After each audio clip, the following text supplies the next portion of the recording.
Hi friends, welcome to our channel my lifestyle and cooking. First time பார்க்குறீங்கன்னா subscribe பண்ணிவிட்டு பாருங்கள் friends. நம்ம இன்றைக்கி ரேஷன் பச்சரிசி வச்சு ரொம்ப சூப்பரான ஒரு ஸ்நாக்ஸ் ரெசிபி தான் பார்க்க போகிறோம்.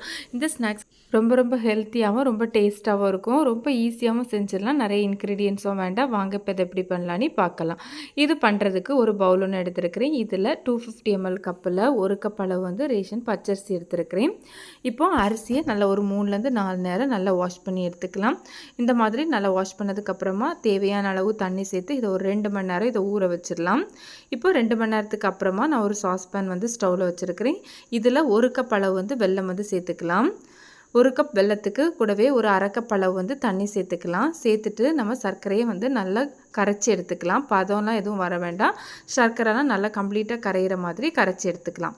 இந்த மாதிரி நல்லா கரைச்சதுக்கு அப்புறமா ஸ்டவ் ஆஃப் பண்ணி ஆற வச்சு நமக்கு இது வந்து நல்லா கம்ப்ளீட்டாக ஆறி இருக்கணும். இப்போ பார்த்தீங்கன்னா 2 மணி நேரத்துக்கு அப்புறமா நான் வந்து ஓப்பன் பண்ணியிருக்கிறேன். அரிசியெல்லாம் நல்லா ஊறி வந்திருக்கு. இப்போ இதில் இருக்க தண்ணியெல்லாம் ஃபில்ட்ரு பண்ணிவிட்டு அரிசியை மட்டும் தனியாக எடுத்து வச்சுருக்கிறேன். அடுத்ததாக இந்த ஸ்நாக்ஸுக்கு முக்கியமாக தேவைப்படுறது பார்த்திங்கன்னா நல்ல மிளகு தான். இதில் வந்து ஒரு 2 டேபிள் ஸ்பூன் அளவு வந்து நல்ல மிளகு வந்து இந்த இடிக்கல் இருக்குல்ல அதில் ஆட் பண்ணியிருக்கிறேன். கூடவே 2 ஏலக்காவும் சேர்த்து இந்த மாதிரி நல்லா இடித்து எடுத்துக்கலாம். இதுதான் நம்ம அந்த ஸ்வீட்டுக்கு வந்து நல்ல ஒரு சூப்பரான ஒரு டேஸ்ட்டு கொடுக்கும். அடுத்ததாக ஒரு மிக்ஸி ஜார் எடுத்துருக்கிறேன். இதில் ஒரு கப் அளவு வந்து தேங்காய் துருவல் ஆட் பண்ணிக்கலாம். ஆட் பண்ணி நல்லா ஒரு கப் பிளெண்ட் மோடில் பிளெண்ட் பண்ணி எடுத்துக்கலாம். இந்த மாதிரி பிளெண்ட் பண்ணி எடுத்துக்கோங்க. ரொம்ப அரைச்சிங்கன்னா தேங்காய் பால் வந்துடும். இந்த மாதிரி ஜஸ்ட் ஒரு கப் பிளெண்ட் பண்ணி எடுத்துக்கோங்க. இந்த மாதிரி அரைச்சதுக்கு அப்புறமா இதை வந்து தனியாக ஒரு பாத்திரத்துக்கு மாற்றி எடுத்துடலாம்.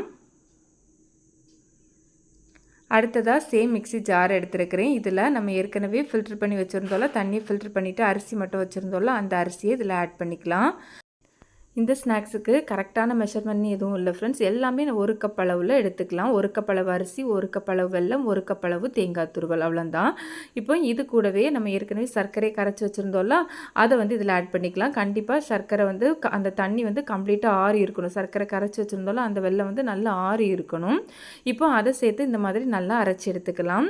இப்போ இதை வந்து நம்ம ஏற்கனவே தேங்காய் துருவலை அரைச்சி ஒரு பாத்திரத்தில் வச்சுருந்தோம்ல, அதே பாத்திரத்தில் இதை வந்து மாற்றிக்கலாம். இது கூடவே கொஞ்சம் ஒரு பிஞ்ச் அளவு வந்து சால்ட்டு சேர்த்துக்கலாம்.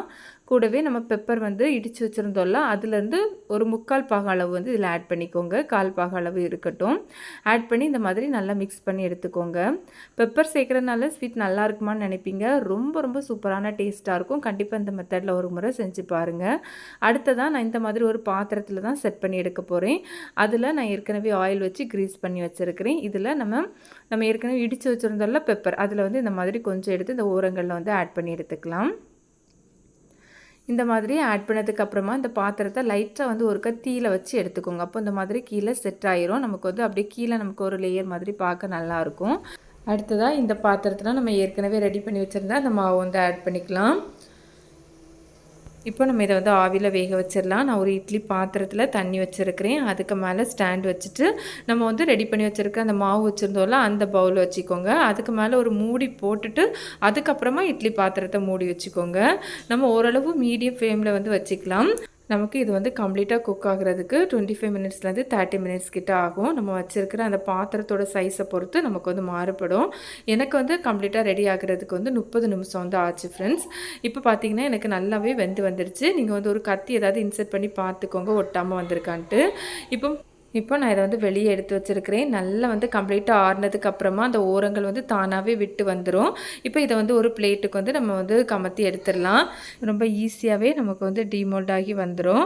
உங்களுக்கு பார்த்தாலே தெரியும் எந்த அளவு பர்ஃபெக்டாக சூப்பராக வந்திருக்குன்னு. இந்த ஸ்நாக்ஸ் பார்த்திங்கன்னா நம்ம இந்த பெப்பரோட அந்த ஃப்ளேவரில் அந்த டேஸ்ட்டோடு சாப்பிட்றதுக்கு ரொம்ப சூப்பராக இருக்கும். கண்டிப்பாக நீங்கள் இதுவரை இந்த ஸ்நாக்ஸ் ரெசிபி செய்யலைன்னா கண்டிப்பாக ஒரு முறை செஞ்சு பாருங்கள். வேறு லெவல் டேஸ்ட்டாக இருக்கும். திரும்ப செய்வீங்க. கண்டதை வாங்கி கொடுக்குறத விட இந்த மாதிரி ஹெல்த்தியாக நம்ம வந்து வீட்டிலே பண்ணி கொடுக்கலாம். ரொம்ப சிம்பிளாக வீட்டில் இருக்க இன்க்ரீடியன்ஸ் வச்சு இந்த மாதிரி ஹெல்த்தியாக நம்ம செஞ்சிடலாம் ஃப்ரெண்ட்ஸ்.